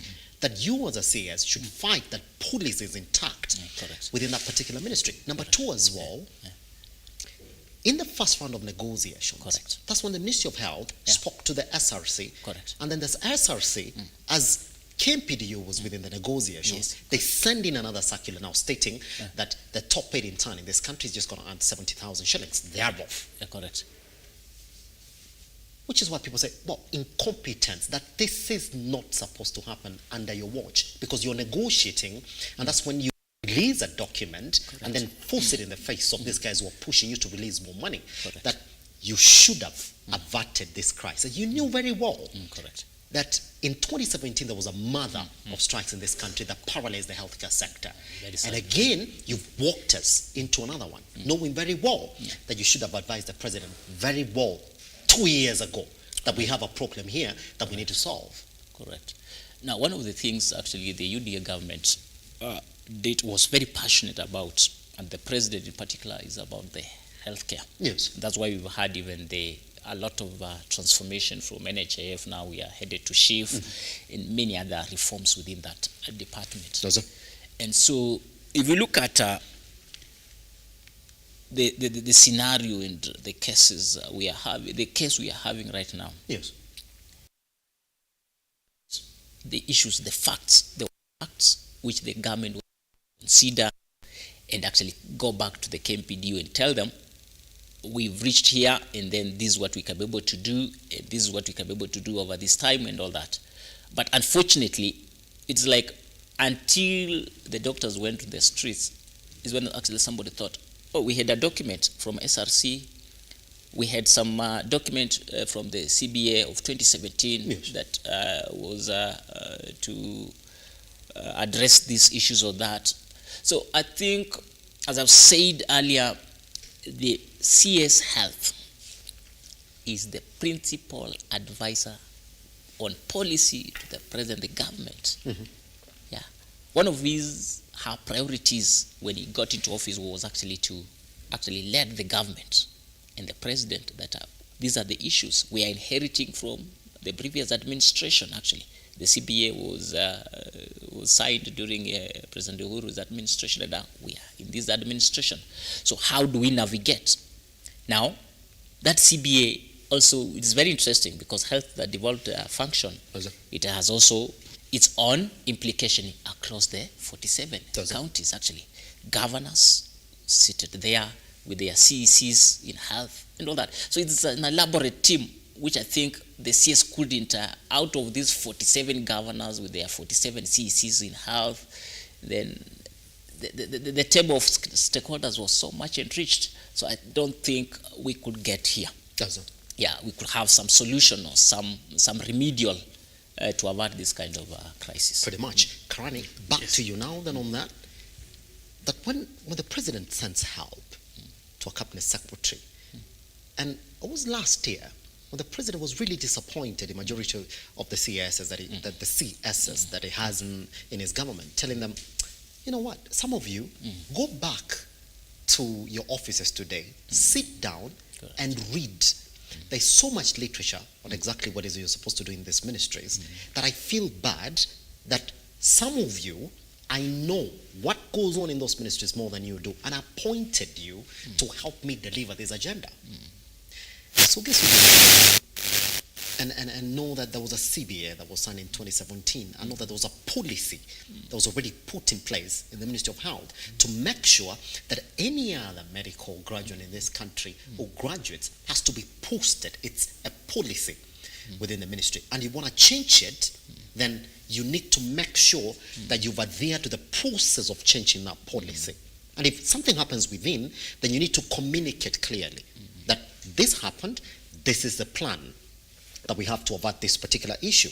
Now, from 2020, there's a cohort of medical interns that were not posted because of the COVID-19 issues and also budgetary issues. So KMPD is saying, hold on, you knew very well, it's policy. It was communicated to you. But now guess what? Here we are talking about you doing your job. Do you think, to the point of the president sending the head of public service to go in and help, it mandates that CS Nakumincha should maybe step aside, according to the azimio coalition, that it is policy. It's not a surprise. The posting of medical interns is policy, Karani. But you never communicated about it. You're now talking about it because we decided we're going on strike. And in fact, what they're saying is that we are not on strike. You're the one who's on strike. On the basis of not doing what you're supposed to do. That was the banter when they went on the street. That we know. So some of these issues are policy. She never communicated about it for 2 years now, and they're on strike. ODM is looking at it. It's not a surprise. Some of those issues are no surprises. So you abused your office, you broke the law, so kindly go home. First and foremost, I want to agree with my brother that, we've seen that the majority of those who are pushing that they want to impeach CS Nakumincha, they are in an age bracket that is actually, they are in a youthful age bracket, whereby they are pushing their own agenda. Personally, I will say this is politics. You see, it is politics because they want to push a certain agenda that now once the doctors resume work, they go back to the people and tell them, you see what, we are the ones, were it not us, then the doctors will still be on strike. So they just have a personal agenda, it's politics. Secondly, I want to put it out clearly that the president, understands very well. You see, the president understands very well that doctors being on a strike, then it means 80% of the population of this country who depend on on government hospitals are suffering. Because most of our people, and the government is all about a hustler movement, you see. So hustlers are the ones who are suffering. So the president cannot sit there watch as people are suffering. That is why he's saying, as Nakumincha tries to bring these doctors together, you see, he has also seen it twice that let us also have Kosigei, Felix, help out. But I want to state it that Waziri Nakumincha, what is good should actually be recommended. Nakumincha has tried, just to be sincere, she has tried up to a certain level. You see, she's trying to transform the health ministry. We should accord her the opportunity to serve this country. The other reason as to why you see the likes of Mheshimiwa Babu Owino are pushing that Nakhumicha has to resign. Yes. I think they are reasoning that now that Nakhumicha is actually maybe from Western Kenya, you see, and the government now is in talks with the Azimio coalition. Now that Mheshimiwa Raila Amolo Odinga and the president are together, they are speaking one language. Now they are trying to, at back of the mind, they're feeling that, they're thinking that when we push Nakhumicha to resign, or when we impeach her, then through Baba's Azimio coalition, we can also pick our own. They're thinking that because Baba is headed for AU position, yes, some of these these leaders from the other political parties feel that, you know what, we also want to make an entry into this government, because Baba has already made his way. We also want to make sure that now that when Nakhumicha leaves, we can bring in one of us from the what? Maybe from the Azimio coalition. If you were the president today, you had one of your CSs getting challenged on policy, would you be frustrated currently that you have medical practitioners who are saying, well, hold on, it's policy within the ministry that is not being implemented, and you have a CS that you helped implement policy? Would you be frustrated currently? Well, over that, I want to state this way. Yes. As I've said, that the president is somebody, yes, who understands these ministries very well. And what is making some of our CSs fail is one major problem. They are forgetting that I was a politician and now I'm a CS, you see. So, as my brother pointed out clearly, some of these CSs, I think, they are forgetting that they are CSs. Because if we can see, I was watching a certain clip 2 weeks ago where I saw chaos in Trans Nzoia County, and people who are present, I saw the CS for health. So if Waziri Nakhumicha can stand before the mourners telling them the issues of doctors being on strike, she's playing politics. Waziri is playing politics. And the best thing, on that basis that, Karani, that here you are, getting challenged on policy, and then you see your CS in a funeral somewhere saying, well, this is your politics, when the same people who are fighting at you are just questioning you on policy. And I would like to take you back to what the head of public service said, that we have to recognize that these are special people that we're dealing with, that you can't say that it's just normal people that we're dealing with. It's medical interns of people that we have to approach with sincerity. But Nakhumicha comes in and says, well, it's a medical, it's an internship that we are offering. The two separate statements. That you have a man here who's handling it way differently, and you have somebody here who's saying there are people even ready to work for free. When medical practitioners are telling you they make 30% of the workforce in the country, so you can't say that they should work for free. On that basis alone, as a president, Karani, would you say, maybe there's a mistake here, and I keep on complaining about my CSS. So if I'm going to look around and look for somebody to complain on about now, then Nakhumicha, why is policy not getting implemented in your ministry? We could talk about insurance. We could talk about the 2017 CBA. Could be completely different. But do you remember what triggered the medical practitioners in this country to go on strike first? Was on the basis of medical interns not getting posted. Yeah, right. Policy, currently. Good. Elijah, I want to state it clearly that, you see, we have seen them complaining about the issue, right? But now, the government, through the Office of the CS Health, they have sat with the government and they have accepted to offer a certain sum of money. Is it not after? So, is it not after? Mercy, please. Yes. Come in and weigh in on this as well. If it's policy, correct, then implement it. Fight for it as a cabinet secretary. Don't try, find a way around it. And if you're going to find a way around it, then follow the right procedure. Call them to the table. Correct. Start negotiating and say, we gotta change this particular policy because of 1, 2, 3, 4. As a cabinet secretary, it's policy, then implement it. That's what took them to the street in the first place. And that's what Odm is saying. Hold on, it was never a surprise. It was policy. What did she do on the basis of posting medical interns, Marcy? You know, the elephant here is the conflict between what is policy and politics. Yes. And I believe the CS, as I've said earlier, she seems to have missed the point. The doctor strike can only be resolved on a policy table. The stakeholders can be able to sit from the government side, the KMPDU side, SRC, and other kinds of governors. They can sit and be able to resolve that issue. That is not an issue where somebody will want to bring in the aspect of politics, and then, because once politics comes in, then policy is already forgotten.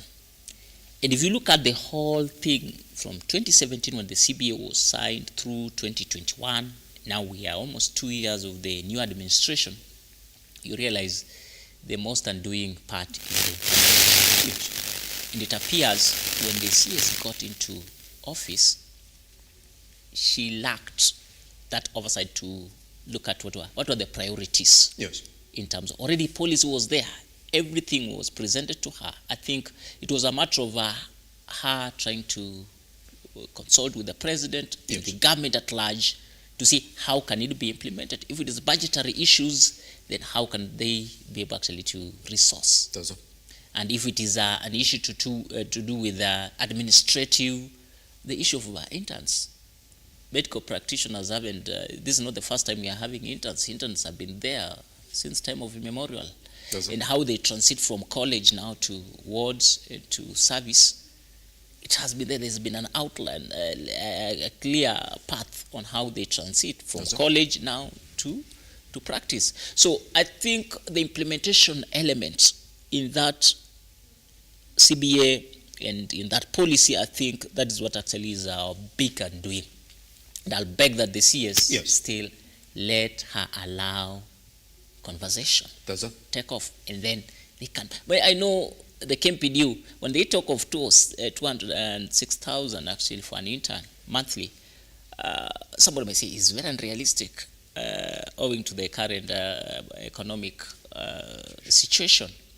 But I know they're also human. They can be actually, should the government sit with them on the table, they can meet somewhere. Does that Marcy, are you afraid of saying, yes, please go home? Is that what you don't want to say this morning? Because hold on, Marcy, I mean, you're given that particular job. Correct.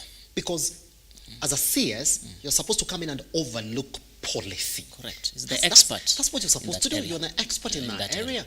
That's the basis upon which you're appointed. And you have a PS as well below there, that you're supposed to work together to implement that. But on the basis of policy, Marcy, is that where she gets it wrong? Because the doctors, if you remember, the main reason as to why we went to the street is because medical interns were not getting posted. That's why, that was the first thing they said. On the basis of medical interns not getting posted, we're going to the street. Then later on, when they realize, so even the other ones are not getting addressed. Now, let's fully then start our strike again. On that one as well, it's the point that the president had to send in help to the CS. Yeah, correct. Are you afraid of saying, place Nakumincha as a CS, if you don't implement policy, as a Kenyan as well, who's been affected in this particular strike, give it to somebody else? I tend to believe by the president sending in Honorable Felix Kosgei, already might have discovered there's something not happening well. And so Felix Kosgei is not an expert in health. It could be something else. Or maybe the roles he's undertaking right now, they're more broader than what Nakumincha should be doing, the Minister of Health. So by the president sending in Honorable Kosgei, it is already some sort of frustration, as I've said, though he may not, as the president, he may not really come out openly and then appear like he's disparaging his own CS, but to an extent, that is already a signal that something has failed. And it hasn't just failed, but there's somebody there who's not doing her job well. And so we are in a country where actually where people actually are very reluctant to take responsibility, exactly when actually they fail. That has been a major undoing in our public service, in our political space, and any other spaces. Because a case like this one, actually now the strike is now, this is the 3rd week, we're headed the 4th week, there's another group, I think the clinical officers have also joined, that have complicated now the whole thing. Yeah, we no longer now just looking at the KMPDU issue, now we have the clinical officers. It's only lucky that the nurses had to hold their breaks yesterday and said, let's see and wait. But actually now it is a crisis. And this crisis is taking a toll on our sector, on our health sector. So I think the CS, there's some lack of responsibility on our side. Does it? Yes. Mercy just coming close to saying, let her get out of office. I'm not going to push him anymore.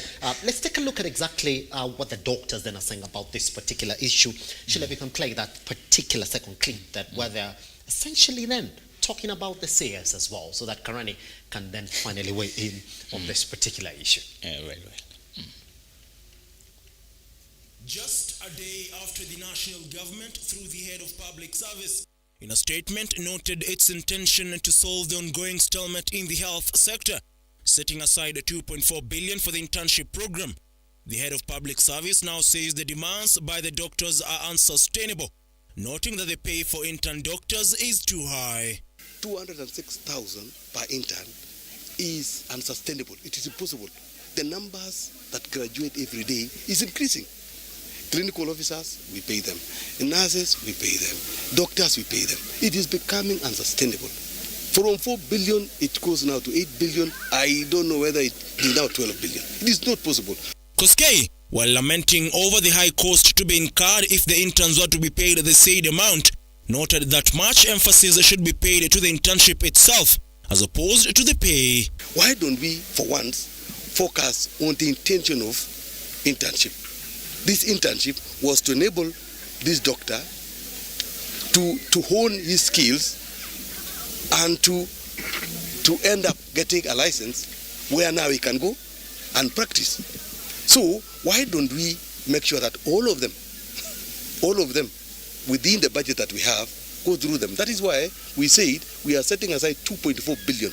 To take all of them, I think they are 1,200. Speaking in Naivasha, Nakuru County, Koskei has called on doctors to resume duty, insisting that the government is committed to ensuring all other demands by the doctors are met.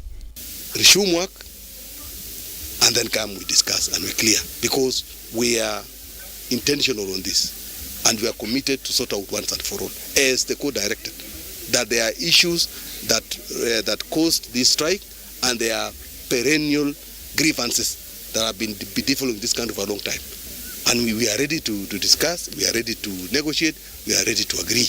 And in any case, as government, as a responsible government, we have gone ahead to look at the 19 issues and see the ones that we can do it without necessarily sitting down and negotiating. Ian Keitani, Lookuptv. So what then? Because here we are saying the Nakumincha was wrong for saying the amount of money that these interns are paid. But then what is important to note there, Karani, Yes. it's not Nakumincha who's speaking. It's not. Say, Kenya was sent there to help Nakumincha. But in one way or another, Nakumincha has been removed for that conversation now. Whoever is talking about where we are and the issues that we're addressing around this area is not her. It is the head of public service. I mean, what do you read into that? I mean, go help. But the only person who's speaking about the healthcare sector in the country now, it is Kenya. Well, one, let us all agree that Felix Koskei is not in any way related to matters health in this country. Correct. We can all agree that, right? Yeah. So you're telling us that she has been removed from the picture. Are you trying to mean that now that she's out of the picture, so Koskei, Felix will be in a position to handle the matter and make them into agreement? Or it could mean that, well, don't speak about it because you couldn't speak about it. And every time you speak about it, we don't get a solution. So let's send somebody who can speak about it. Because if help has been sent to you, why is the help speaking about that issue? Yeah. So this is the health ministry docket. So every other information will be coming from the health cabinet secretary. All eyes on her. all of a sudden now it's Kenya who's speaking about this particular issue. That you would like to think that somebody from within the healthcare sector, somebody who's gone through the process, Nasi, would come out and speak about this. That if there's somebody who was an intern and understood this particular area is Nahumincha, she would articulate herself around this issue, that it would be easier for the president to appoint a technocrat within the healthcare sector who would, resonate these particular issues. Are we getting it wrong again by Kenya speaking about these issues? But now, medical practitioners are looking at it and say, wow, what does he understand? He's never been a doctor. He's never been within the profession. Marcy, 1 minute, please. The essence of our Constitution 2010 of having CS being picked away from the political class was we had a government whereby issues to do with policy, and actually it's policy that guides almost everything. Institutions and government which have done so well worldwide is because how their policies are formulated and then they are implemented. So the Constitution 2010 gave us that benefit of having technocrats or experts to be chosen or to be nominated and then confirmed or appointed as CS, PS, and all that, because we needed to have people who have a clear understanding of those areas. Now, an issue like health, the issue that is at stake, it's more of policy. It doesn't have any element of politics in it. Does it? Actually, yes, Mercy, that's why it's policy. It's purely she should policy. have handled it, isn't it? It is purely policy. Then she should have handled it. And there's the person who is in charge to advise the government on what needs to be done in terms of implementing it, addressing those issues, the thorny issues within the CBA, was the CS. So when you see the chief of staff coming in and is like, the CS of health is out of picture, the general public perception is incompetent. That's it. Karani, please, 15 seconds now. I mean, if Kenya is speaking about it, then we have to make our conclusions about it. If help was sent to your ministry and it's the help that is speaking, what does that mean? 15 seconds, please, as we step out of the studio. Okay, fine. So one, let us take ourselves back in the former government. That is the Jubilee government. I can easily tell that we also had a strike during that time. Did it mean that the then CS for health was incompetent? Did he resign? He didn't.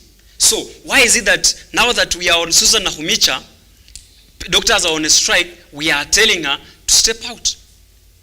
That should not be the issue. What we need is that the government, we've seen that the government through Felix Kosgei has actually told the doctor through the KMPDU chair that guys, come we resonate together. And I believe, Elijah, when we sit together, I think we cannot lack a solution to our problems. They have 19 problems that have been raised, and they have been told very well that there are problems that amongst the 19 problems that you've laid out, there are those that we can handle as fast as we can. Now there are those that need us to sit down and have an amicable discussion for us to solve out. So let us not make it look like she must resign. As my brother talked about the issue of policy, let us sit together, let the government sit with the doctors, discuss and find out a solution to these problems. But saying Nahumicha should resign is not something that should be in the pipeline. Because the former regime also, we had strikes and we never saw the then CS for health resigning. Guess what, gentlemen? Mercy Karani, thank you very much this morning for joining us. It's been a lovely conversation all the way from 7:30 up to where we are right now. But we're going to take a tiny breather. Once we come back, I'll be telling you exactly why border accidents are a threat to Kenyans' safety.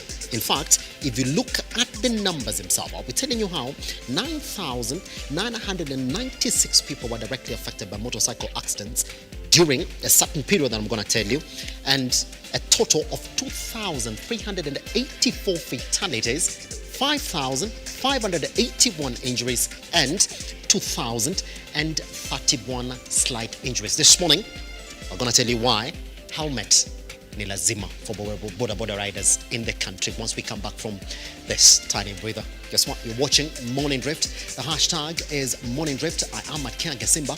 Once we come back, let's talk about why helmet ni lazima.